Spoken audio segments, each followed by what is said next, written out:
Hello friend, good morning সবাই। কেমন সবাই? আশা করি সব ভালো আছে। আমিও খুব খুব ভালো আছি। তো দেখতে পাচ্ছি সকালে উঠে স্নান টান করেছি, চুলগুলো একদম ভিজে ভিজে।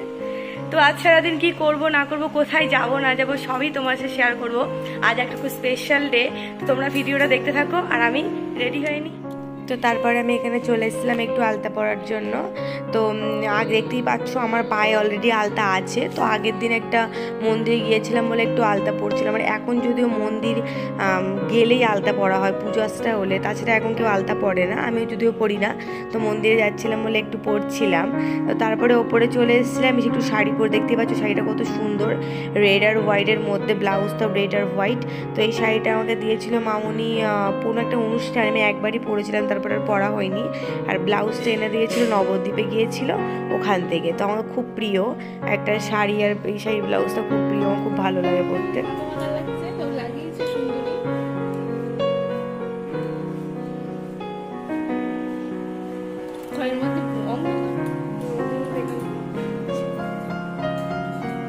তো তারপরে শাড়িটা প্রায় পরা কমপ্লিট।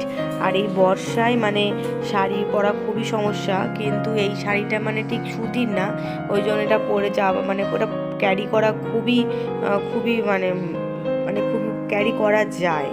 তারপরে এই চুলগুলো পুরো ভিজে, মানে ফার্স্ট সকালে উঠে স্নানটা করে নিয়েছিলাম, ওই জন্য চুলগুলো পুরো ভিজে। আর তোমাদেরকে আগের ব্লগে আমি জানিয়েছিলাম যে আমার মানে মেকআপের বিষয়ে কোনো আইডিয়া নেই, কোনো মেকআপই আমি সেরকমভাবে পারি না। জাস্ট একটু ওই টোনার, ময়শ্চারাইজার আর তোমার সানস্ক্রিন, এছাড়া কিছুই না। তো তারপরে টোনার লাগিয়ে নিয়েছিলাম, আর এই ময়শ্চারাইজার লাগাতে গিয়ে অবস্থাটা দেখো কি অবস্থা। মানে আলতা পরে পরে তুমি যদি সাজুগুজু করতে আসো তাহলে তোমার সব মুখে লেগে যাবে। আর যদি মনে করো শাড়ি পরে তুমি মানে শাড়ি পরে আলতা পরবে, শাড়ি পরে আলতা পরলে তোমার শাড়িতে লেগে যাবে। যদিও ডিপ কালার হলে, রেড কালারের শাড়ি হলে কোনো সমস্যা হবে না, কিন্তু হোয়াইট শাড়ি হলে খুবই সমস্যা। আমার যদি হোয়াইট শাড়ি ছিল, তো তারপরে ময়শ্চারাইজারটা খুব কষ্ট করে দু আঙুলে লাগিয়ে নিয়ে, তো ভিডিওটা ফাস্ট ছিল বলে বোঝাচ্ছিল না, কিন্তু ওটা দু আঙুল দিয়ে লাগাচ্ছিলাম, খুবই সমস্যা হচ্ছিল। তারপরে একটু সানস্ক্রিন, একটু না বেশি বেশি করে সানস্ক্রিন লাগাচ্ছিলাম, কারণ যা পরিমাণ রোদ, বাড়িতে প্রচণ্ড বৃষ্টি হচ্ছে, তবুও বাইরে বেরোলে দেখো কি রোদ। তো ওই রোদের জন্য তো একটু সানস্ক্রিন লাগাতে হবে, নাহলে তো সানট্যান পড়ে যাবে। তো তারপরে একটু সানস্ক্রিনের পরে একটু খালি সিসি ক্রিম, যদি ডার্ক সার্কেল আছে তারা একটু জানোই, সিসি ক্রিম লাগালে তোমার মানে আসল রূপটা আসবে না, যে তোমার চোখের নিচে মানে গাদা গাদা ডার্ক সার্কেল আছে এটা কেউ দেখতে পাবে না। মানে তখন মনে হবে যেন সিসি ক্রিম লাগালে মনে হবে যেন মানে ডার্ক সার্কেল নেই। তো যাদের এই সমস্যা তারা এটা কিন্তু ইউজ করতে পারো। দেন একটু লিপ বাম, আর কিছুই না, আর কিছুই ভেবেছিলাম দেবো না, পরবো না। জাস্ট একটা টিপ বড় সড়ো দেখে, আমাকে বড় টিপ পরলে ভালো লাগে না ছোটো টিপ পরলে ভালো লাগে, কমেন্ট করে জানিও। তো তারপরে এই ইয়াররিংটা পরেছিলাম, এইটা গোল্ডের, এটা আমাকে দিয়েছিল আমার জামাইবাবু, মানে আমার শ্বশুর বাড়ির ননদের বর দিয়েছিল, খুবই সুন্দর। যদিও আমার গোল্ড পরতে অত ভালো লাগে না, তবু এই কানেরটা আমার খুবই ভালো লাগে। এটা আমি আগে এক দুবার পরেছি, আমাকে দিয়েছিল বাড়ির একটা অনুষ্ঠানে, খুবই সুন্দর। তোমাদের পুরোটা আমি দেখিয়ে দিচ্ছি একটুখানি, দেখো কি সুন্দর একটা ডিজাইন। তারপরে এই চুল দুটো পরে নিয়েছিলাম, তোমরা আগের ব্লগে আমাকে দেখেছো, চুল দুটো পরতে আমার খুবই প্রিয়, আমি সবসময় পরি। এমনি তো আমার কোনো জিনিস বেশি ভালো লাগলে আমি সবসময় পরি। আমার এইটা মেয়েদের, অনেক মেয়েদের অভ্যাস আছে, আমার একটু আছে অভ্যাসটা। তো তারপরে এই দেখো সিঁদুর কথা খুলছেই না। তো কোথায় যখন যাই তখন বিশেষত মন্দিরে গেলে একটু গুঁড়ো সিঁদুর পরলে দেখতে বেশি ভালো লাগে। বেশি করে সিঁদুর পরো, একটা সুন্দর শাড়ি পরো, হাতে একটু চুড়ি, আলতা, এগুলো পরলে দারুণ মানে ভালো লাগে দেখতে। আমি তো পরি, এমনি নর্মাল সময় পরা হয় না অতটা ভাবে, কিন্তু যখন কোথাও যাই, মন্দিরে যাই তখন। তো দেন দেখতে পাচ্ছ এটা আমার ফাইনাল লুক, কেমন লাগছে আমাকে কমেন্ট করে জানাও।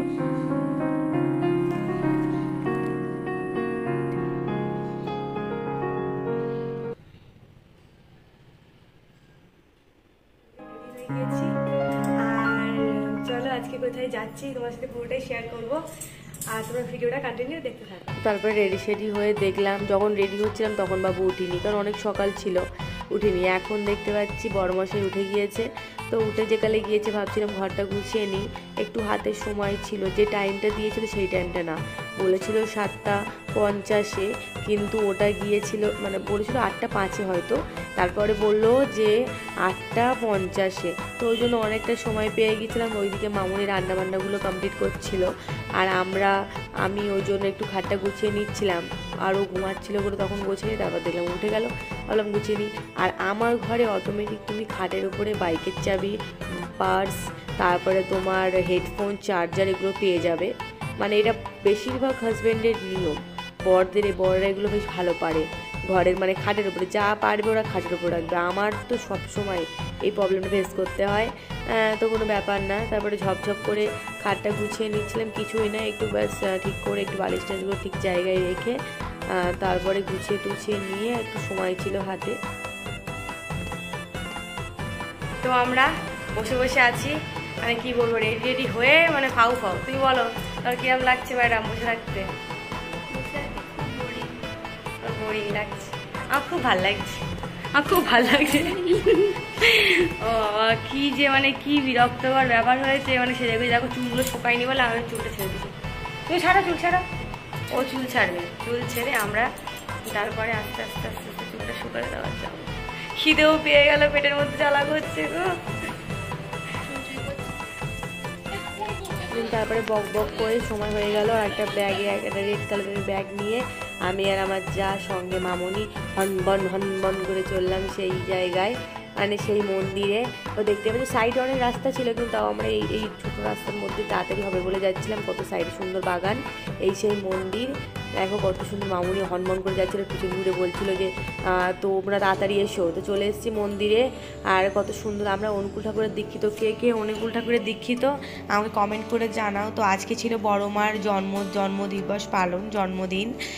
তো ওই জন্য আজকে সকল মায়েরা এসেছিলেন মায়ের কাছে, আমাদের বড় মায়ের কাছে। তো এখানে ঘট বসানো হচ্ছিল, আর পুজোর সব সরঞ্জাম গোছানো হচ্ছিল। আর আমরাও একটু ফুল টুল নিয়ে গিয়েছিলাম, শঙ্খ লাগছিল, শঙ্খ নিয়ে গিয়েছিলাম। সব মায়েরা শঙ্খ বাজাবে, উলুধ্বনি দেবে। তো এখানে মায়েরা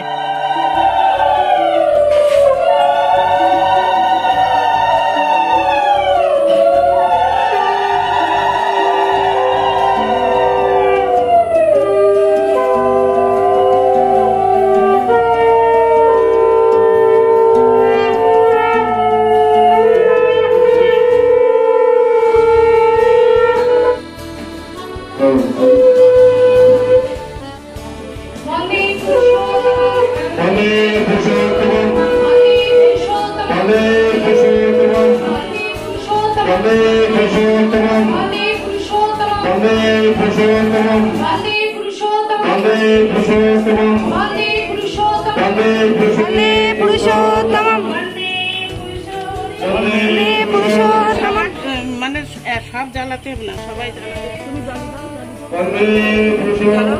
বন্দে পুরুষোত্তম।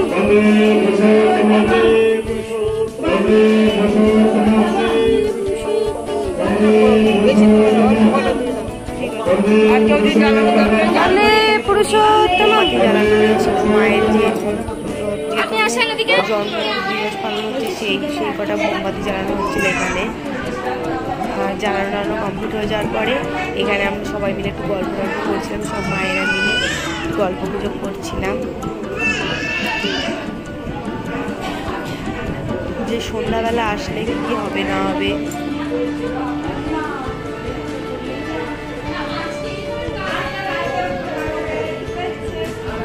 একটা মেয়ের ছেলে এসছে আমাদের এখানে অনুষ্ঠানে, কি মিষ্টি দেখো, বলু বলু।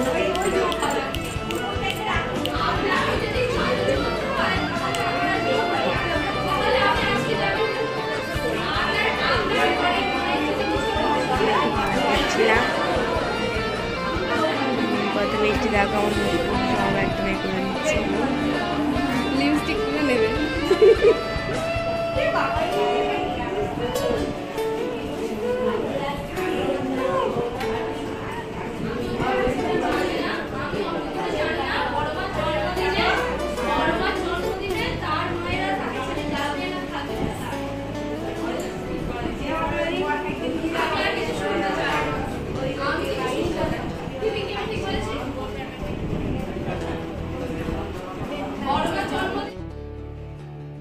তারপরে গল্প টল্প করার পরে এই যে দেখতে পাচ্ছ ঠাকুরের ফাইনাল লুক, মানে কত সুন্দর করে সাজানো, সকাল টাইমটা কত সুন্দর করে সাজানো হয়েছে। দেখো কি মিষ্টি লাগছে দেখতে, আমার তো চোখ ভরে যাচ্ছে।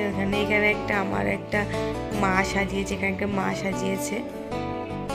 আমাদের ঠাকুর অনুষ্ঠানে প্রতিটা মেয়ে বউকে মা বলে সম্বোধন করা হয়, আর ছেলেদেরকে দাদা বাবা বলে সম্বোধন করা হয়।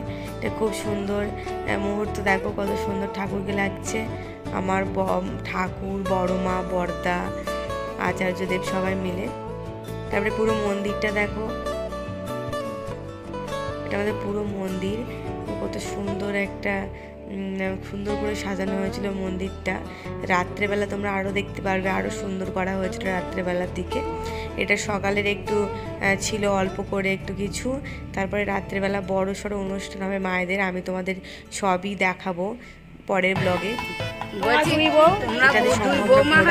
এখন শাশুড়ি খুব গুছিয়ে দিচ্ছ, আমরা আবার দুই বৌমা, আমার দুটো বৌমা হোক, তারপর আবার ঠাকুরের ফটো দেখতে পাচ্ছ, একটা ঘট বসানো হয়েছিল, আর তারপরে আমরা সকল মায়েরা মিলে একটা ফটো। মায়েদের কত সুন্দর, সবাই সাদা লাল শাড়ি পরে এসছে মায়েরা।